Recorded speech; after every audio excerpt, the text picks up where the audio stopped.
Hey everyone! For a little while now, I've been doing a series of videos on the Sony PXW-Z200 camcorder, and I wanted to do another video here today talking about the remote control features that this camera has available. Sony has an app, it's called Monitor and Control, that's available. It's able to control a lot of aspects of the camera, but not everything, and I want to kind of get into that. This app is available for iPhone, iPad, and Android devices as well. And it makes it fairly easy to control some basic aspects of your camera. So let's dive in and take a look. Okay, so everybody, I have here on my desk a Sony PXW-Z200 camera that has not been configured for doing remote control just yet. So I'm going to walk through some of the steps for that here in a bit. But I also want to mention that I'm actually shooting this video on a Z200 as well, instead of the normal Z90 that I've used here in my basement studio. So I'm currently running this on the Cinetone profile with color saturation boosted, with black levels dropped a little bit, and the level of detail boosted just a little bit as well. All right, let's actually dive in and configure this Z200 for remote control. Now I'll be able to show you the output of this here in just a moment, and we'll be able to walk through this step by step. Okay, so this is the display output of the camera, and this is what we're going to be looking at here for just a little bit. So I maybe jump in here a little bit from time to time so you can actually see me when I'm talking, but I think we're going to be focusing primarily on the display from the camera. So, all right, before I actually dive in and do all this, I'm going to go ahead and plug in an Ethernet cable. So there is an Ethernet jack here on the back. Just going to pop that in there, and that goes to a managed switch that I have here on my network in my home. And we're going to be connecting to that network, and then we're going to be able to monitor and control the camera from the iPad app. All right, so let's go into the menu here. So I've got my camera set up with a preset for the menu here on the top, so I'm going to be using that through most of this. We now want to navigate here down to, by the way, if you're new to this camera, in order to get to this menu, you press and hold the menu button rather than just tapping. Tapping will get you into a quick menu. The full menu is available by pressing and holding. So I'm going to go ahead and press on network. Now, a lot of the tutorials online and even the manual for the camera actually recommends that you do this through Bluetooth. I found that that's actually slower than doing it the other way, either Wi-Fi or wired Ethernet. So I'm going to go ahead and show you the way that I'm doing this, because it does seem to save a little bit of time. As part of this video here today, I'm really going to be focusing on doing this remote control feature over wired Ethernet. But if you absolutely have to, you can do it over Wi-Fi as well. I recommend you avoid it, but if you need to do it, you can do it over Wi-Fi as well. And so I'm going to show you how to do that here as well. But Sony actually has indicated that you have this ability to do remote control over the internet as well, but it seems that requires some cloud infrastructure that I personally don't have any experience with, and so I'm going to leave that discussion to somebody else on the internet, produce a video or documentation on how to make that work. I have not spent any time with it, nor do I intend to, so that's going to be a discussion for somebody else. And with that said, let's take a look at the menu options for setting up Wi-Fi. All right, so if I go back into the menu here and go to network, we can see that we have a couple different options. So I currently have this working with wired networking, and that's all configured. But if I wanted to go wireless instead, I literally come up here and select wireless LAN, and then setting. We can come in here and we choose whether we want to use station mode or access point mode using 2.4 gigahertz or 5 gigahertz radio. The access point modes here, the camera actually creates its own Wi-Fi networks, and then you connect your device directly to those networks, which is probably one of the easier ways to set this up if you're not going to be using wired Ethernet, but it has the downside that you can only control one camera at a time. If you want to be able to control multiple cameras at a time, you do either have to use wired networking or put this into station mode. In station mode, you're actually going to be connecting to a separate existing network that you've created with your own router or access point or whatever. And you'll be connecting all of the cameras to the same one, and then you're able to connect to all those cameras using the app by having your iPad or other device on that same network. With access point mode, your device will connect to the Wi-Fi network that is created by the camera. For most people, I actually recommend you do station mode unless you're going to be operating somewhere where you don't have Wi-Fi. So I'm going to be demonstrating station mode here. There's reconfiguring. There we go. And then we want to come down here and make sure that we enable the camera remote networking feature. Now, once we've done that, we actually do need to scan the available networks that are in the area and sign into one of those things. You can use WPS if you have that, but for most of us, we're going to want to actually type in a password. So I'm going to scan networks here. It's going to come up with this screen. It's going to take a minute here. There we go. So it's actually showing some of the networks that I have available to me. In order to sign into one of these things, I literally just go down to it and press the select button on it, and then it's going to ask me for the password. So I click on this, and I'm able to enter the password. One of the nice things about this is you can use the touch screen in order to type these passwords in, because trying to navigate through these using the little joystick, it's kind of painful. It takes a long time, and so the ability to use the on-screen keyboard in order to enter the password is pretty convenient. And once you've got that password in and connected to the network, you can actually begin the process of connecting the tablet device to the camera the same way we're going to do with wired networking as well. So just an alternative workflow there using Wi-Fi rather than wired Ethernet. Now with these cameras, you can either do wired or wireless. You can't have both turned on at the same time. So if you turn on wireless, it will automatically turn off wired. And if you turn on wired, it automatically turns off wireless. So if you're someone who's going to be going back and forth between the two, you're going to want to keep in mind that both of them can't be turned on at the same time. You're going to need to go reconfigure the camera each time you switch from wired to wireless or vice versa. So I would recommend you actually stay with wired either way. It's just so much more reliable than the Wi-Fi on these cameras. We're going to go ahead and I'm going to go down here to wireless LAN. So this is the wired connection that we're going to be using in order to have the camera and iPad app talking. So I'm just going to go ahead and click on that. I'm going to go ahead and turn that feature on. And then I want to go down here and turn camera remote control enable. Okay. Now what this is going to do, this is going to allow the app to actually show up on my device. So I'm going to go ahead and click on connect. And then from there, it wants me to scan a QR code on the camera. Now, there's a couple of ways to do this authentication. The QR code is going to be the easy way. It does give you the option of doing manual input as well. So if we take a look here, we can see that there's a tab here to do manual input. That's where you're going to enter that username and password. But again, the QR code is going to be the fastest way to do that. That's the way I'm going to do it. And in the camera, actually I already had it up there, but if you go back into the network menu and then network setup, you go show authentication, it will show that QR code. And then I have to kind of awkwardly position this because I've got the cable on there. But there we go. It scans the QR code. And now it's actually connected. So if I go ahead and give you the full view coming out of my iPad, it's already connected and working. You can see here that we've got, I'm going to turn off some of these displays here. Here we go. So we actually have a live view from the camera. And this is where we're able to control the camera as well. Now I'm going to control this camera that's right in front of me, the one that's shooting straight at me, for the purposes of this demo, because it's a more interesting image than some of the other ones I've got available here. So I'm going to go ahead and select connect for that particular camera. And there we go. So you're actually seeing me in real time. I'm going to switch to a larger view of that so you can kind of see what kind of latency there is. So it's not immediate, but it's also not terrible. Now, I want to mention that the color that you're seeing here on this display is a little bit off. The converter that I'm running through is not doing a proper conversion of what's coming from the iPad to what's going into my switcher. So the view on screen does have the right colors. It's not washed out like what you're seeing on your feed right now. But just something worth noting that the view on the iPad is actually fine. It's not that washed out view that you're currently seeing.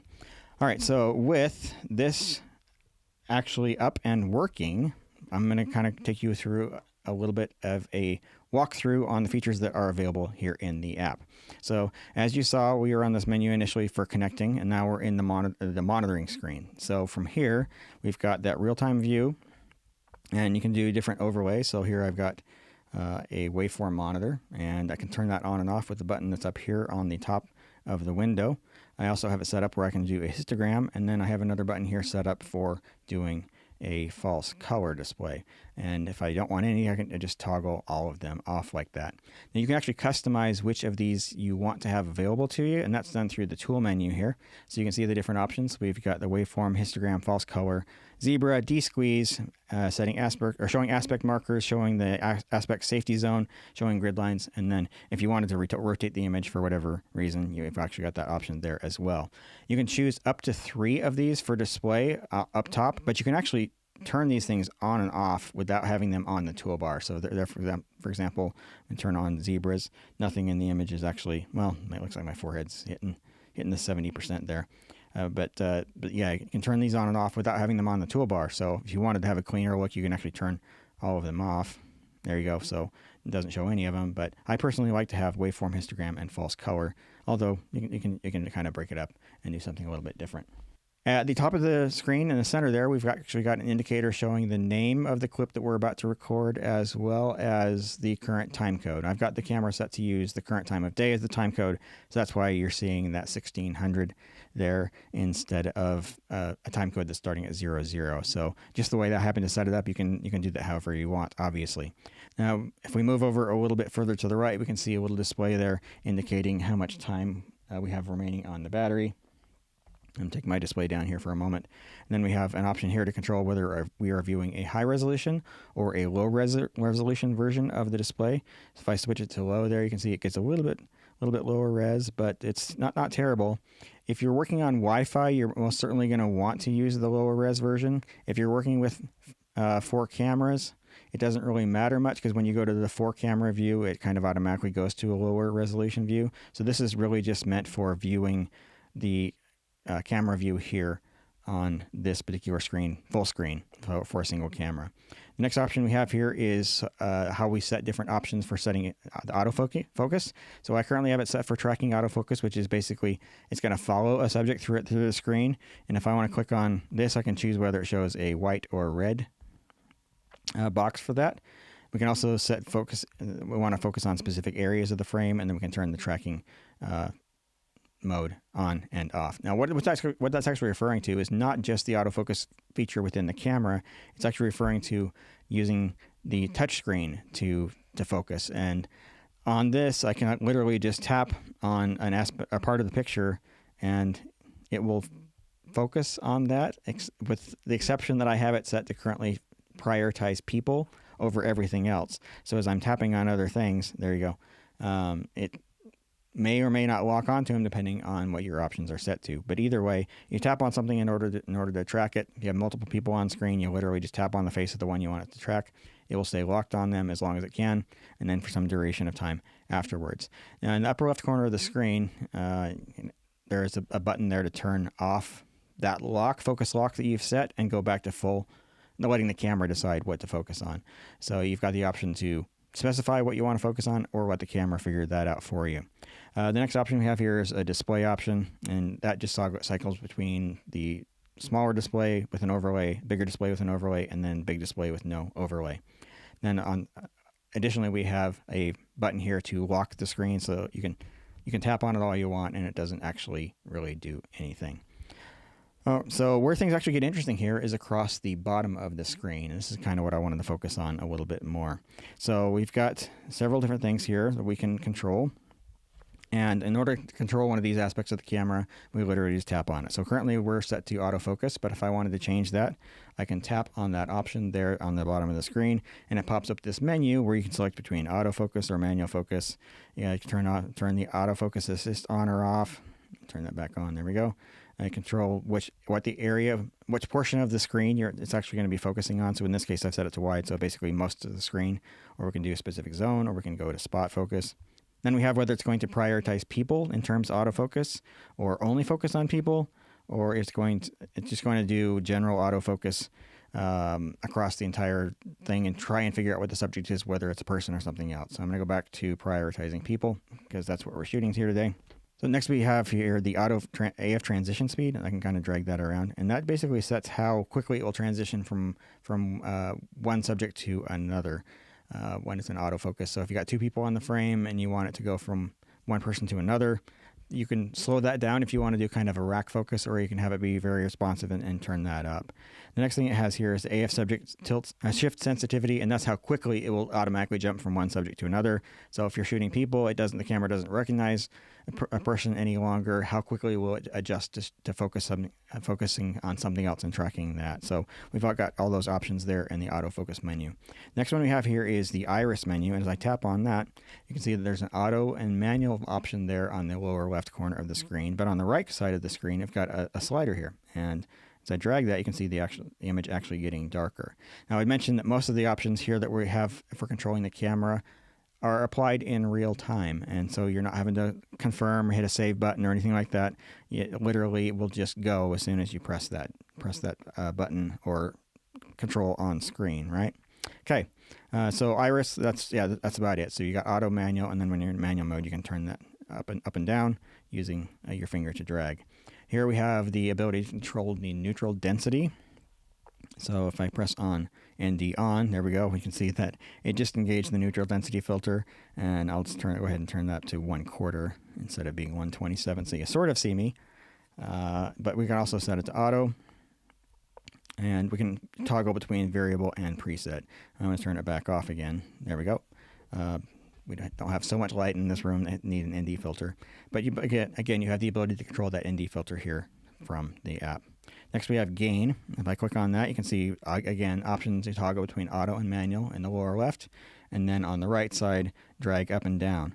Now, what this is controlling is actually the gain setting for whichever position you have the gain switch in. So right now, I have the gain switch set in low. So as I'm adjusting this number, it's actually altering that setting, the gain setting for the low position. So if I had started out with low at 0, and then I flip the switch to, start out with low, the gain is 0, and then in the app I raise it up to say 6 decibels, and then go to the camera and switch the camera to medium. Whatever setting medium is configured with will take precedence, and then when I go back to low, it's going to go back to that 6 dB that I had set previously here in the app. And if I wanted to go back to 0 dB, I would actually need to configure that either through the app or through the menus on the camera. So this is not just like a temporary gain setting. This is actually the setting for whichever preset position you have set on the switch. Okay. All right. Next, we come over here to shutter speed. Again, it's kind of same kind of thing. So we can go between speed setting, which is the fraction of a second, or turn it off, or we can set it to auto if the camera automatically decides, or we can turn on the ECS if we need to synchronize the shutter on the camera to a flickering source like an LED wall or overhead fluorescent lights or whatever. So we've got that, and then literally just drag and drop the settings here on the right. So we're able to control that remotely. Very, very cool.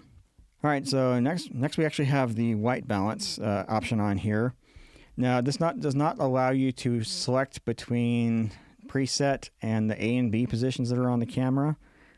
So you have to set that on the camera manually ahead of time. You're not going to be able to toggle between those. So it probably makes the most sense to set this to white balance preset, and then from there, once that's set, you can either choose auto or manual here, and then when you choose manual, you drag up and down to control the temperature there on the right. So my little basement studio here, we shoot at 5600, and so that's what I'm going to choose. Next, we come over here to the various scene files that are available through the look menu. So I'm currently on a customized S Cinetone mode. If I wanted to switch to ITU-709, I can do that. I'm going to go back to my customized S Cinetone here. And so we've got the ability to do that here as well. There's also a place where you can actually apply any of the LUTs that you've loaded into the camera. So if you've taken the time to create your own LUT, you can select that from within that menu. But that's about it. That's about all you're going to get for color control from a remote capability standpoint. So you got the white balance, and then you've got the scene files, and that's really about it. Okay, next we have the ability to control the zoom here, and that literally is just grab the toggle, slide it up and down in order to control the zoom on the camera. So nice to have the feature, wish it had more functionality, right? As is common with so many of these other things here on this camera. Now, what's not so obvious here is there is actually a lot more commands on this bottom bar. It doesn't do a great job of visually showing that, but if I just take my finger and swipe across, you can see that there are more options that are available down there as well. So the next one here is controlling the steady shot feature, whether it's active, standard, or off. I'm on a tripod here, so I can actually get away with turning that off. If you weren't aware, if you go to active mode, the camera does crop in a little bit, so you get both optical and digital correction for stabilization. I'm going to go back to standard because that tends to work okay on tripods most of the time, and I usually forget to turn that on and off when I put the cameras on tripod. The next thing we can do here is view the record format. You see that in there in the upper right. It's actually just viewing. You can't actually change this. So if the camera, again, you need to set this ahead of time, and if you set the camera wrong before you start an event, you're not going to be able to change it here through the menus. You have to actually physically go to the camera and do that from there. Next, we have the ability to select which of the various streaming settings you want to use, one of the 3 RTMP or one of the 3 SRT. And you can actually configure these a little bit. You can set the addresses and whatnot in there. But as for turning the stream, starting and stopping the stream, that's actually going to be done elsewhere, and I'll get to that here in a moment. Speaking of next option, so we've got here these handful of other settings. So we can set the shooting mode, whether it's custom or flexible ISO. We can choose whether we use shutter speed or shutter angle. And then we have the ability to do optical zoom only or to include clear image zoom. And for anybody who's wondering, clear image zoom is actually fantastic. I don't see any real reason to not use it. It does work really well. All right, so before I get into assign, I want to go over some of the other buttons here on the right. So we've got the button for playback. If you press that, it'll bring up your transport controls, but it doesn't let you see your clips there, right? So again, kind of useless. Not as quite as handy as one might hope. And then from there, we have the button to start and stop recording, and then a little switch we can use to toggle that button on and off, so you don't accidentally stop recording in the middle or don't accidentally start recording when you don't intend to. All right, so with that said, let's actually go back to the assign menu, and this allows us to customize the various assign buttons that are on the camera. And the camera has 11 of them scattered all around. With this menu, we're able to actually control what those are assigned to do, but you're also able to press those buttons. And this is really kind of the only way we have of remotely controlling some of the features that are on this camera. So for example, slow and quick motion, that's what currently is assigned to button 1. If I wanted to enable slow and quick motion, the only way to do it through the app is literally all the control I get. I can't do anything else. I can't control how many frames per second it's shooting or anything like that. It's literally just an on-off. And then we've got one for network status. But this one actually brings up kind of an important point about the way that Sony has chosen to implement this. So you can press this, and it will register the touch, but it doesn't actually display that on the tablet. For some of the commands that have these on-off displays, it'll show it on the camera, on the LCD on the camera, but it won't show it on the device itself. Let me see if I'll give you an example here. All right, so option number 9, it says menu. If I press that,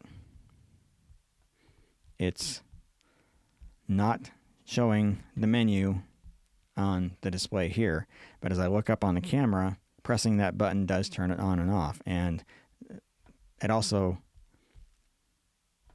does the long press for going into the full menu.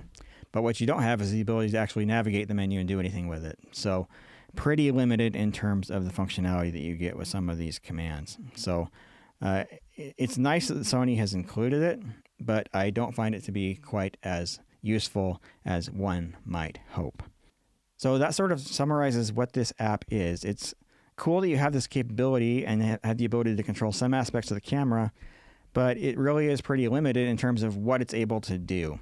I still think it's going to be super useful. I'm still going to be using it. I'm still going to be prioritizing the ability to actually incorporate this into my productions. But at the same time, it is a little bit disappointing that we don't get more functionality than what we presently have. So probably worth taking the time to set up and get going, but it's not going to be a substitute for having somebody sitting at the camera controlling some of the more obscure settings that you might need during the course of shooting an event. Okay. All right. Now, with that said, I want to demonstrate one other capability of this app, and that's the ability to monitor up to 4 cameras simultaneously. All right. So back here on the Connect screen, we are able to see all the different cameras that are currently available on my network. And if I want to be able to monitor all 4 of these, all I need to do is put this into multi-camera monitoring mode, and do that by tapping the toggle option there at the top of the screen. I'll press that and then give it a moment here to scan my network. And there we go. So it's showing all 4 of the cameras that are presently on my network. So I'm just going to go ahead and click on the Connect button for each one of those things. There we go. We have all 4 of those connected and ready to go. But there's no obvious button here on the screen to actually start monitoring those things. The way you actually do this is you go up here in the hamburger menu there in the upper left corner of the screen, and then go to monitoring mode. And there we go. So let me actually go to this view. There we go. So this is the default view for multi-camera monitoring. You can see I've got 4 cameras going there, and these are all live views coming from 4 different cameras that I have set up here on my home network. Now, if we want to be able to control one of these things, we literally just do the same thing we did before. So, for example, if I want to come down here to my camera and boost the gain again, there we go, +4.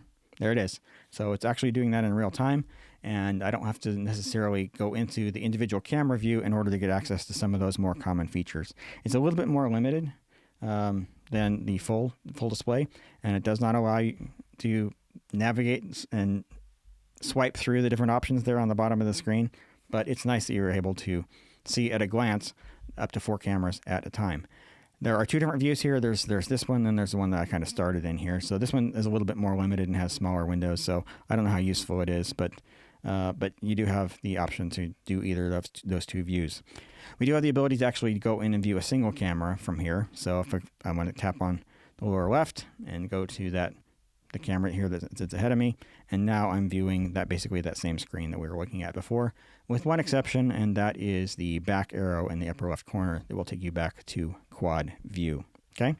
Now, if you're going to use this, I would highly suggest that you definitely be on a fast network using Ethernet. Wi-Fi can't begin to keep up even under the most ideal conditions. Additionally, even if you were on Wi-Fi, you definitely want to do 5 gigahertz, 2.4. It's just not fast enough to pass this much video through the network at any given point in time. So, yeah, if you're going to do quad view, or if you want to do high resolution view, or you want to have the highest frames per second, definitely want to be on Ethernet and not even bother. Don't even mess with Wi-Fi in terms of that. If you're going to do a single camera and you don't need the live view to be high resolution, and short distance between your camera and your access point or your tablet or whatever, then Wi-Fi might work for you. But I've found through use of this camera that the Wi-Fi on this camera is actually not that great. So I would highly recommend using Ethernet. And if you did need to use Wi-Fi, I would actually strongly recommend that you use an external Wi-Fi bridge connected to the camera. So you use the camera's Ethernet port in order to make that happen. I also want to mention that I initially had some trouble getting this app to work properly, and it's because I actually use managed networks. I have managed switches on my networks, and the protocol that Sony uses for discovering these cameras and doing some of this communication uses a form of multicast, but it doesn't seem to be a full implementation. And so my managed networks were discarding a lot of that network traffic. So what I had to do is I had to go into the network settings and tell it to go ahead and forward any sort of unrecognized or any traffic on any groups that it was not aware of under the IGMP snooping settings. So if you're trying to set this up, you have a managed network and you're having trouble, just go set the setting to forward unknown group packets rather than discarding them. And once I did that, the communication has worked pretty well, aside from the Wi-Fi issues that I've had with these cameras. So anyway, I think that's going to be about it for this. So it's a cool app. It's nice to have, but again, it's not a comprehensive solution. And it's a little disappointing that Sony has not taken this concept a little bit farther. That said, I have a lot of situations where I shoot where this is going to make a big difference. If I'm working with some camera operators who maybe aren't as experienced or especially don't know how to operate the menus on these cameras, being able to jump in and be able to remotely control the white balance or whatever on the camera can make a huge difference. I've got some events that I shoot in the morning or late in the evening where the lighting conditions are constantly changing. Trying to talk less experienced camera operators through the process of adjusting white balance while they're trying to do their job is just frustrating and often doesn't go the way you would hope. So having this ability to just log in and control this feature remotely is pretty cool. So, all right, so that about does it. So if you have any questions about this feature or this camera, you can certainly leave those in the comment section down below, and I will do my best to answer.